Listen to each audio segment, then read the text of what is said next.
오늘 스가랴서 마지막 14장 우리는 6절부터 9절까지만 같이 읽겠습니다. 스가랴 선지자가 당신의 예언의 말씀을 여호와의 날에 대한 예언으로 지금 끝을 냅니다. 그 여호와의 날에 일어날 일에 대해서 우리는 한 부분만 읽게 됩니다. 그날에는 빛이 없겠고 광명한 것들이 떠날 것이라 여호와께서 아시는 한 날이 있으리니 낮도 아니요 밤도 아니라 어두워 갈 때 빛이 있으리로다. 그날에 생수가 예루살렘에서 솟아나서 절반은 동해로 절반은 서해로 흐를 것이라. 여름에도 겨울에도 그러하리라. 여호와께서 천하의 왕이 되시리니 그날에는 여호와께서 홀로 한 분이실 것이요 그의 이름이 홀로 하나이실 것이라. 오늘 이 마지막 스가랴 14장 말씀 중심으로 왜 삶을 게임하는가 라는 제목의 하나님 말씀 증거합니다. 왜 삶을 게임하는가? 여러분, 이제 한 남자와 여자가 성인이 되어서 결혼을 합니다. 그러면 우리는 부부 생활을 시작했다. 이렇게 생각을 하게 돼요. 그래서 내 눈앞에 보이는 아내가 실제 인물이고, 그리고 남편이 또한 실제 인물입니다. 그러므로 그 관계도 실제의 삶이다 생각을 합니다. 그런데 이 스가랴서 마지막 14장 말씀에 근거해서 우리의 삶을 바라보면 사실 거의 없다고 봐도 좋아요. 부부의 관계를 진짜 살고 있는 사람이 없습니다. 스가랴 14장이 우리에게 전해주는 메시지에 근거해서 말씀을 드리자면 부부 게임을 지금 하고 있는 겁니다. 또 부모와 자녀의 관계도 부모와 자녀로서 가족을 이루어서 살고 있다 이렇게 생각을 합니다. 그런데 내가 자녀를 키우고 자녀 때문에 마음 아파하고 자녀가 잘 되면 기쁘고 하는 이 모든 게 게임이라는 겁니다. 직장 생활을 합니다. 근데 오늘 스가랴 선지자는 우리들에게 그게 직장 생활이냐? 아니다. 직장인이라는 제목의 게임을 지금 네가 하고 있는 것이다. 이렇게 말씀하신다는 거예요. 게임을 하고 있음으로써 게임을 하다 보면은 스위치 하나 끄면 그 게임이 전체 게임판이 다 꺼지고 사라지고 없어지지 않습니까? 그런 것과 마찬가지라는 거예요. 80년을 살든 100년을 살든 50년을 함께 해로한 부부가 게임을 했기 때문에 아무런 의미가 없다는 거예요. 스위치 한번 꺼지면 사라지는 것과 같은 그런 삶을 지금 살고 있는데 그 삶이 실제 내용인즉슨 게임이라는 겁니다. 도대체 어떤 면에서 게임이라고 하는 것일까?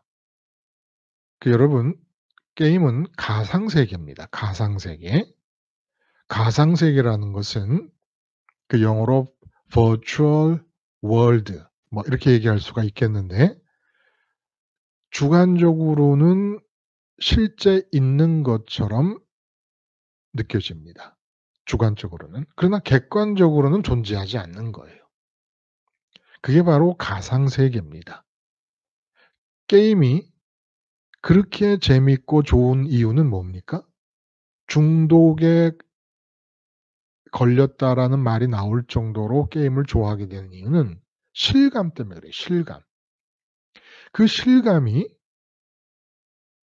주관적으로 느껴지고 현실적으로 느껴집니다. 그런데 객관적으로는 존재하지 않는 거예요. 그러니까 실감 나는 가짜의 세계.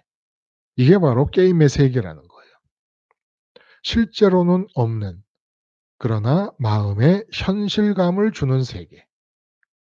현실감 나는 비현실의 세계.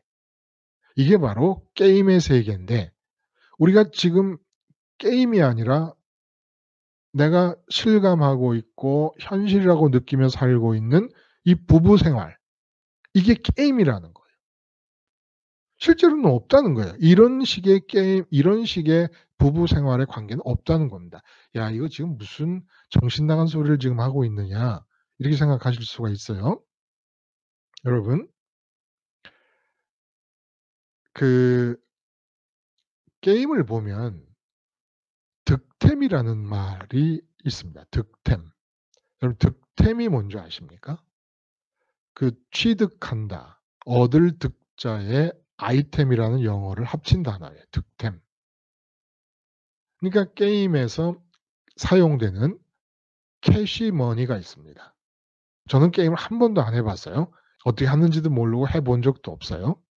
그 돈을 가지고 뭐 여러 가지를 필요한 거를 살 수도 있고, 게임에서 승리하기 위한 또 다른 새로운 무기 같은 거, 이제 이런 게 또 아이템으로서 얻으면 유익하게 되는 겁니다. 그러므로 게임을 승리하느냐, 게임에서 경쟁자를 싸워서 정복하고 이기느냐, 패배하느냐, 이런 것들이 이 득템에 달려 있다는 겁니다. 어떤 무기를 갖고 있느냐, 음?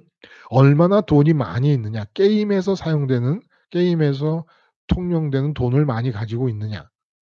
근데 여러분, 에덴에서 쫓겨났습니다. 아시는 대로 에덴이라는 건 기쁨이라는 뜻이에요. 그리고 하나님과 예수님과 성령님의 삼위일체 되심 안에서 기쁨은 발생했음을 우리가 알 수가 있습니다. 이는 내 사랑하는 아들이요 내 기뻐하는 자다. 영원한 아들과 하나님이 성령을 통해 하나가 되심 속에서 기쁨은 발생한 겁니다. 그러므로 에덴 동산, 인간이 사는 삶의 현장을 에덴이라고 이름 붙이고 기쁨이라고 이름을 붙이신 이유는 하나님과 하나님의 아들 예수님이 하나 된 것처럼 우리도 하나 되어 에덴이라고 이름을 붙인 거예요. 근데 에덴 밖으로 쫓겨났습니다. 이제 하나님을 잃으면서 기쁨을 잃은 거예요. 근데 인간은 생존이 기쁨으로부터만 실제 존재가 가능합니다. 기쁨을 지불하면서 사는 것이 인간이에요. 근데 기쁨이 없으니까 당장 기쁨이 필요합니다. 그래서 마귀의 가르침을 따라서 인간 세상에서 기쁨거리들을 만들어낸 거예요. 게임에서 아이템을 만들어내듯이. 게임에서 사용되는 캐시머니는 이 세상 어디에도 사용할 수가 없습니다. 게임과 연관돼서나 게임판 안에서만 사용되는 거예요.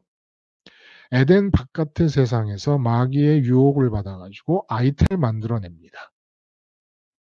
그것이 뭡니까?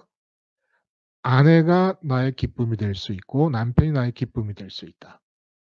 그래서 결혼을 합니다. 그럼 이제 아내에게서 기쁨을 얻으려고 합니다. 이게 게임이라는 거예요. 그런 기쁨은 없어요. 원래가 없어요. 그것은 가상 세계 속에서만 존재하는 기쁨인 겁니다.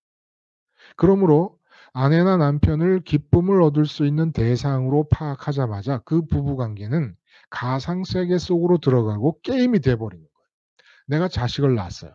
근데 자식이 잘 되는 것이 내게 기쁨이 되기를 원합니다. 그러면 부모와 자녀의 관계가 그 자녀의 형통이 기쁨이라고 정하는 그 순간 가상 세계 속으로 들어가 버리는 겁니다. 이제부터 부모는 울고 불고 어떤 실감을 느끼면서 자녀를 관계하고 자녀를 키워도 그것은 게임일 뿐입니다. 왜냐하면 자녀에게 어떤 일이 일어나도 그것은 기쁨이 될 수가 없는 것인데 그걸 기쁨이라고 하자라고 정해서 아이템을 정했기 때문에 그 아이템을 얻으려고 자녀에게 관계하고 하는 한 이거는 실제 세계에서는 존재하지 않는 가상 세계 속에서만 존재하는 아이템인 자녀로부터의 기쁨을 추구하는 게임이 돼 버린다는 거예요. 돈도 마찬가지예요. 본래 인간에게 돈은 기쁨이 될 수가 없습니다. 근데 돈이 기쁨이 된 것은 인간이 가상 세계 속으로 들어왔다는 거예요. 돈이라는 아이템이 기쁘다라는 것으로 여기고 있는 그렇게 하기로 약속한 게임의 아이템이 다 약속이에요. 응? 어떤 무기는 한 번 휘두르면 100 명이 죽는 무기다. 그건 게임 안에서 정해진 약속입니다, 약속. 그래서 권력이라든지 이 세상의 인기라든지 명예라든지 하는 것들이 기쁨을 줄 것이라고 믿고 추구하는 모든 것은 지금 게임을 하고 있는 겁니다. 대한민국에 있는 민주당과 한국당, 그 외에 다른 정당들이 대통령의 대권이라고 하는 자리를 향해서 노력하고 달려가고 있다면 그들은 지금 집단 게임을 하고 있는 겁니다. MMORPG라는 그런 약자가 있더라고요. MMORPG가 여러분 뭔지 아십니까? 대규모 다중 사용자 온라인 롤 플레잉 게임. 복잡해요. 그러니까 무슨 얘기냐면 게임 속에 나를 대신하는 아바타, 나를 나타내는 캐릭터가 있어서 그 캐릭터가 역할을 하게 되는데 여러 사람이 한꺼번에 그 게임판에 들어와서 역할을 하면서 싸우고 한편이 돼서 또 돕기도 하고 그런다는 겁니다. 근데 버추얼, 가상세계가 뭐라 그랬어요? 실감이 나는 거예요, 실감이. 주관적으로는 그게 꼭 현실처럼 느껴지는 겁니다. 현실처럼 느껴지는 없는 세상. 자식이 서울대 들어가면 막 좋아서 기뻐해요. 너무너무 막 실감이 나요. 서울대를 들어가다니. 근데 그렇게 기쁨을 주는 서울대, 서울대를 입학함으로써 기쁨을 얻는 그런 세상은 실제 없어요. 그런 식으로 기쁨을 느끼려면 오직 하나님이 내 안에 들어오실 때라야만 가능한 겁니다. 이게 실제 세계의 현실이에요. 근데 인류대학을 자식이 들어갔다고 기뻐해요. 돈을 많이 벌었다고 기뻐해요. 그건 게임 안에서 승리했다고 기뻐하는 것과 똑같아요. 승리해서 기쁜데 엄마가 청소하다가 청소기를 잘못 돌려가고 전기 스위치가 확 빠져버려요. 그러면 그 기뻐하며 펄펄 뛰던 게임판 자체가 통째로 다 끝나버리고 마는 것과 마찬가지로 지금 이 세상은 너나 할 것 없이 정치인들이니 무슨 뭐 공무원들이니 예술가니 뭐니 모든 사람들이 기쁨을 추구하며 살고 있는데 그들이 추구하고 있는 그런 종류의 기쁨이라는 건 원래 존재하지 않는 겁니다. 그런데 게임판 안에서 승리하면 기쁜 것과 마찬가지로 그렇게 주관적으로는 기쁨을 현실적인 것으로 느끼지만은 실제는 존재하지 않는 세계를 살고 있다는 거예요. 그래서 스가랴서는 마지막으로 이런 게임으로부터 빠져나오라고 우리에게 말씀을 해 주십니다. 그런데 우리가 읽은 부분을 보면 여호와의 날에 일어날 일에 대해서 얘기하는 부분인 거예요. 여호와의 날. 여호와의 날은 1절에 여호와의 날이라고 언급되어 있지 않습니까? 여호와의 날은 여호와 하나님이 주인공이 되시는 날입니다. 이 말은 무슨 뜻이냐면 여호와 하나님이 그동안 보이지도 들리지도 않으시지 않았습니까? 근데 그런 상태로 보이지도 들리지도 않던 하나님께서 이제 모든 사람에게 아니면 선민 중에서 특정인들에게 당신 자신의 존재를 밝히 드러내시는 날입니다. 그러면 그 여호와 하나님이 당신의 존재를 드러내시게 되면 그 사람은 여호와 하나님 말고는 다른 대상에 관심을 드릴 수가 없는 상태가 되어 버립니다. 그렇죠? 지금 내 앞에 대통령이 우리 집 방에 들어와 거실에 앉아 있다. 그러면 어머니가 전화를 해도 친구가 전화를 해도 다른 목사님이 전화를 해도 무슨 일이 있다 해도 다른 것에 관심을 쏟을 수가 없는 상태가 되지 않습니까? 강릉에 있는 우리 집까지 대통령께서 오셨으니까. 그런 것과 마찬가지예요. 하나님이 당신의 모습을 밝히 드러내시는 상황이 되면 하나님 말고 다른 모든 것에 대한 관심이 다 억제되거나 사라지거나 등 뒤로 돌아가 버립니다. 그래서 9절에 보면 여호와께서 천하의 왕이 되시리니 그날에는 여호와께서 홀로 한 분이실 것이야. 홀로 한 분이라는 홀로 유일한 대상이실 것이요. 그의 이름이 홀로 유일하게 우리가 붙잡고 있는 이름이 될 것이다. 다른 것에 대한 이름을 우리 입에 올리게 될 상황이 아니라는 거예요. 자, 이렇게 여호와의 날은 예수님이 재림하실 때에 천하 만민이 드러나시는 하나님 앞에 서게 될 것이고, 또 예수님의 십자가 복음 사건 이후에 그 복음 사건을 내 사건으로 만드는 모든 사람들에게 지금도 하나님은 여호와의 날에 일어나는 그 현상을 그대로 일으키시면서 나에게 유일한 대상이 되어 주실 수 있게 되었다는 것입니다. 스가랴서는 지금 그 얘기를 하고 있는 거예요. 성전 재건을 역사적 배경으로 두고 있는 스가랴서가 마지막으로 해 주는 얘기는 성전, 지금 짓고 있는 성전의 그 존재의 의미를 완성시키실 예수님이 오셔서 십자가 사건을 일으키시고 나면 어떤 일이 벌어지느냐? 여호와의 날과 똑같은 일이 한 사람 한 사람에게 일어날 것이다. 여호와 하나님이 보이게 되고 여호와 하나님의 유일한 관심의 대상이 되는 역사가 일어날 것이다. 어떻게 가능합니까? 사도 바울의 말씀대로 매일매일 생활화해야 되는 십자가는 어떤 의미가 있냐면 내가 세상에 대해서 죽는 것이에요. 세상이 나에 대해서 죽는 것이고 십자가를 통해서. 그럼 세상에 대해서 죽게 되면 세상 속에 살고 있는 나에게 세상에 대해서 죽고 나면 관심이 뭐가 됩니까? 하늘에 계신 하나님만이 나의 관심이 된다는 거예요. 어떻게? 예수님이 승천 부활 승천 우편까지 가시는 그 길을 따라 내 마음이 올라가게 됨으로써, 아니면 그 길을 따라 하나님이 내게로 오시게 됨으로써 하나님만이 관심인 상황이 된다는 거예요. 그러면 이렇게 될 때, 그래서 예수님이 말씀하신 거죠. 마태복음 5장 8 절에 마음이 청결한 자는 복이 있나니. 이 청결하다는 것이 뭐예요? 세상에 대해서 죽어서 마음이 세상에 대한 모든 관심이 죽은 상태에서 하나님만이 관심이 되는 상태가 된다는 겁니다. 근데 그날에는 빛이 없겠고 광명한 것들이 떠날 것이라. 여호와께서 하시는 한 날이 있으리니, 그게 여호와의 날을 말하는 거예요. 낮도 아니고 밤도 아니다. 낮도 아니고 밤도 아니니까 해도 없고 달도 없고 별도 없는데 그렇게 어두워 가는데 빛이 나타난다. 이런 얘기입니다. 정말 성경이 여러분, 이거 어떻게 이런 식의 엄청난 말씀들이 곳곳에 숨어 있을까요? 응? 참 이게 무슨 말씀이냐면 여러분, 그날에는 그냥 여호와가 주인공이 되는 그날에는 빛이 없겠고 광명한 것들이 떠난다는 것은, 광명한 것들이라는 것은 해와 달과 별들을 말합니다. 그리고 낮도 아니고 밤도 아니에요. 그러니까 해와 달이 없고 별이 없으니까 낮도 아니고 밤도 아니죠. 근데 빛이 있게 된다는 겁니다. 이게 무슨 얘기냐면 그동안 보이지 않으시던 하나님이 보인다라는 것은 빛이 있다는 걸 뜻하는 거예요. 보인다는 게.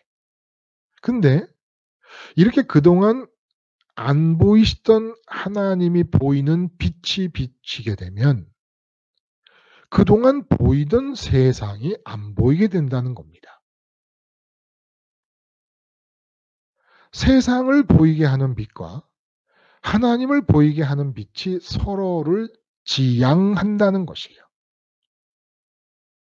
내게 세상이 보이는 동안은 하나님이 안 보이고, 하나님이 보이면 세상이 안 보인다는 겁니다. 그래서 세상을 보게 하는 빛 아래서는 하나님을 볼 수 없고, 하나님이 보이게 되는 빛 아래서는 세상을 볼 수 없게 됩니다. 그런데 하나님이 안 보이는 세상을 보이게 하는 빛 아래서 살게 될 때 마치 우리 이 삶의 상황에서 직장인이, 사업하는 사람이, 장사하는 사람이 그런 거 다 잊어버리고 게임에 빠져 있을 때 우리가 생각하는 실제 삶이라고 하는 이 삶의 상황들을 다 등지고 게임 속으로 마음이 들어가 버린 것과 마찬가지로 하나님이 안 보이는 중에 실제 삶이 해와 달에 비춰지는 빛을 따라 우리 눈에 보이고 그 삶을 살아가게 된다는 것은 게임의 세계로 들어갔다는 거예요. 게임의 세계로. 실제 세계는 그러면 어떻게 사라질 수가 있는 것인가? 하나님이 보이고 하나님이 보이면 이 세상이 안 보이게 됩니다. 해와 달과 별빛 아래 보이는 이 세상이 안 보이게 됩니다. 그러면 보이는 하나님으로부터 내가 기쁨을 얻게 됩니다. 이게 실제 기쁨이고 실제 삶의 시작점이라는 거예요. 그러면 꽃은 마르고 풀은 시들지만은 하나님의 말씀은 영원하다라고 하는 이사야서 40장이나 베드로전서의 말씀처럼 하나님의 말씀이 영원하다는 것은 하나님의 말씀은 하나님에게로부터 나오는 것을 상징하는 겁니다. 하나님으로부터 옹달샘에서 샘이 샘솟듯이 하나님으로부터 나오는 것이에요, 말씀이. 근데 그 말씀이 뭐예요? 세상을 창조한 말씀입니다. 하나님으로부터 말씀이 나오면서 이 세상의 나의 삶이 창조 때 말씀으로 창조가 세상이 창조된 것처럼 내 삶이 하나님의 말씀, 그 말씀 속에 뭐가 있어요? 하나님의 뜻이 있고 하나님의 계획이 들어 있습니다. 하나님의 구상이 들어 있고 하나님의 생각이 들어 있습니다. 근데 그 말씀으로부터 내 삶이 만들어져 나가는 것이에요. 이것만이 이 세상에서 우리가 살 수 있는 실제 삶이라는 겁니다. 나는 계속해서 하나님을 보고 있고 이 세상은 내 마음에 들어오지 않고 있습니다. 안 보입니다. 근데 내 마음에는 하나님을 가졌기 때문에 기쁨이 있습니다. 기쁨을 누리고 있는 동안에 하나님으로부터 말씀이 나오면서 내 삶이 창조 때 말씀으로 창조되었듯이 내 삶이 전개되어 갑니다. 그 말씀 속에 들어있는 뜻대로 그 말씀 속에 있는 하나님의 구상대로 그 말씀 속에 있는 하나님의 생각대로 내 삶이 진행될 때에 나는 세상을 보고 있지 않습니다. 이게 리얼 월드의 삶이라는 겁니다. 리얼 월드의 삶이라는 거예요. 근데 타락하고 나서 하나님과 끊어지고 기쁨이 없는 상태에서 기쁨과 채움, 마음에 비어 있는 마음을 채워야 될 필요가 있게 되니까 마귀의 가르침을 따라서 내 마음을 채울 수 있는 아이템들을 이 인간 세상이라고 하는 게임판에서 약속을 한 거예요. 그리고 그 인간 세상에서 만들어낸 게임 안에서만 통용되는 아이템들을 얻기 위해 불철주야 뛰어다닙니다. 근데 실감이 나는 거예요. 가상세계라는 게 뭐라고요? 주관적으로는 실감이 나나 객관적으로는 없는 세상. 이 세상에서 가치들, 만족하고 기쁨을 줄 수 있을 거라고 약속해 놓은 모든 가치들은 실제로 내게 기쁨과 만족을 줄 수 없는 것들입니다. 약속되어진 이 세상이라는 게임판 안에서만 가능한 겁니다.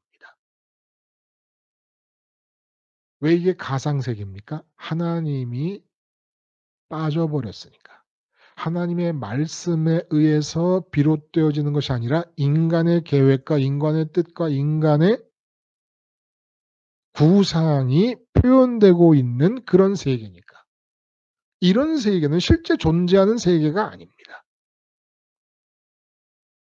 그래서 찬송가 중에 288장 이런 얘기가 있어요. 예수로 나의 구주 삼고 성령과 피로써 거듭났다. 성령과 피로써 거듭났다는 게 십자가에 달려 죽었다 부활하신 주님과 함께 다시 살아났다는 겁니다.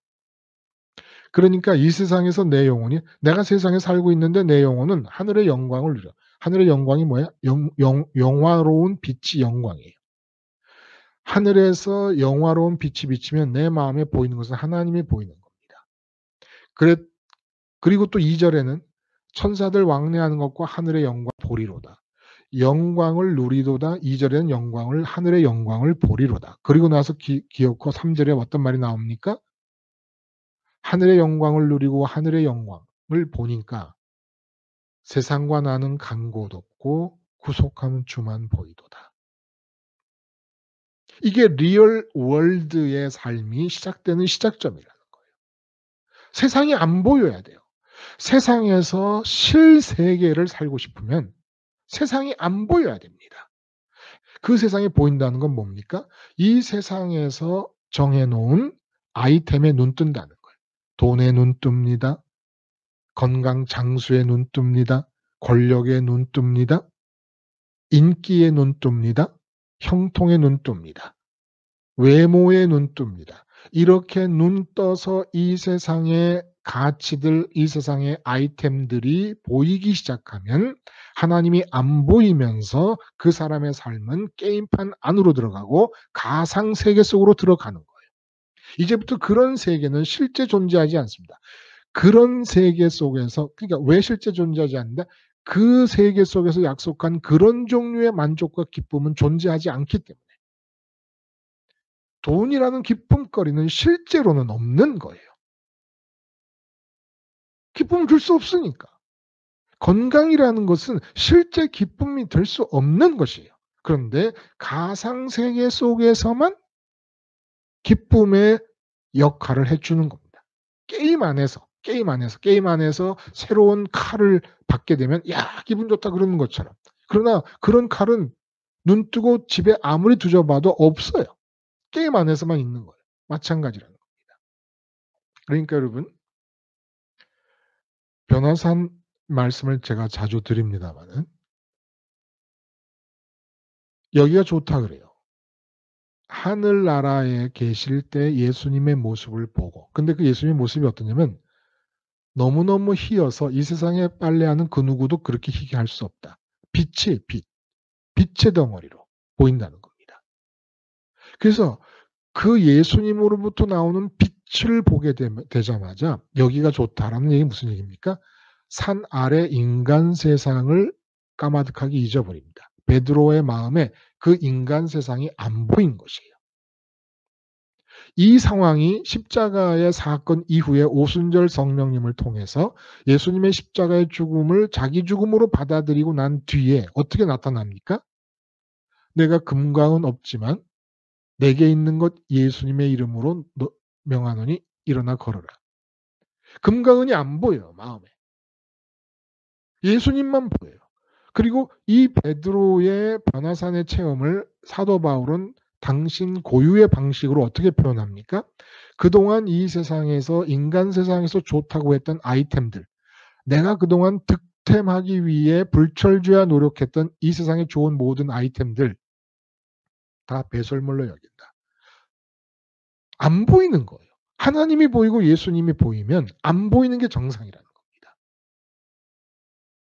그래서 이제부터 그렇게 보이는 여호와의 날에 여호와만 주인공이 되듯이 예수님의 십자가를 통해서 이 세상에서 죽고 나니까 마음이 청결해지면서 하나님이 보여요.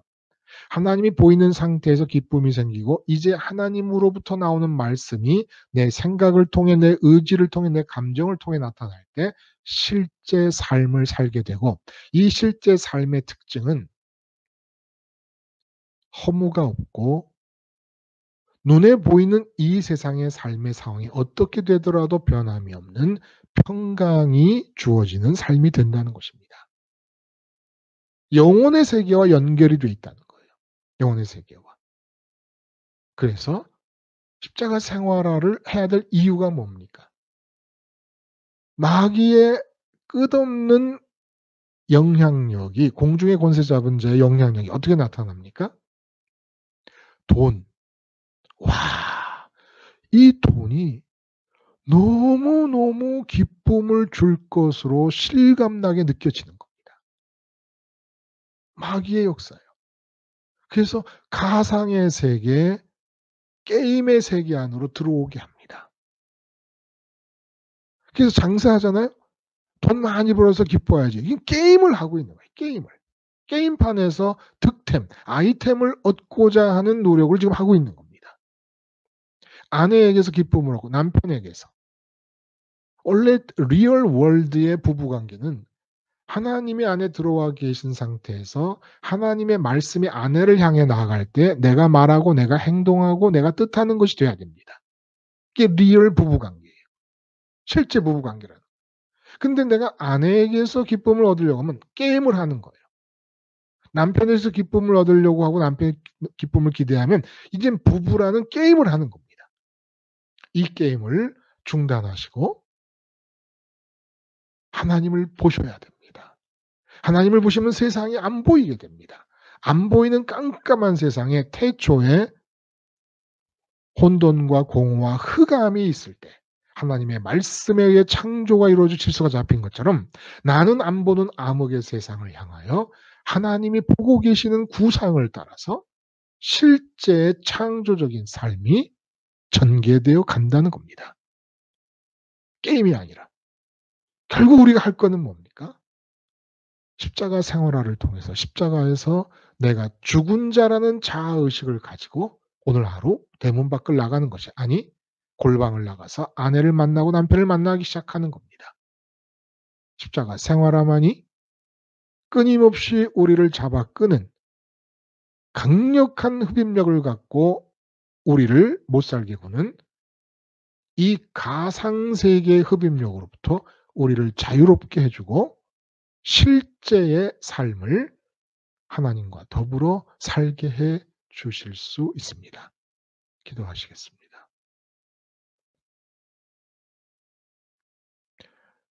하나님 아버지, 사도 바울의 고백처럼 우리도 십자가를 통해 세상에 대해 죽음으로써 세상이 안 보이는 가운데 하나님이 보이게 하시고 하나님이 보임으로써 하나님과 밀착하여 하나님의 말씀이 강물처럼 흘러나오며 실제의 삶이 발전되고 전개되어 나아갈 수 있음으로써 이제까지 해오던 게임을 중단하게 해 주시옵소서.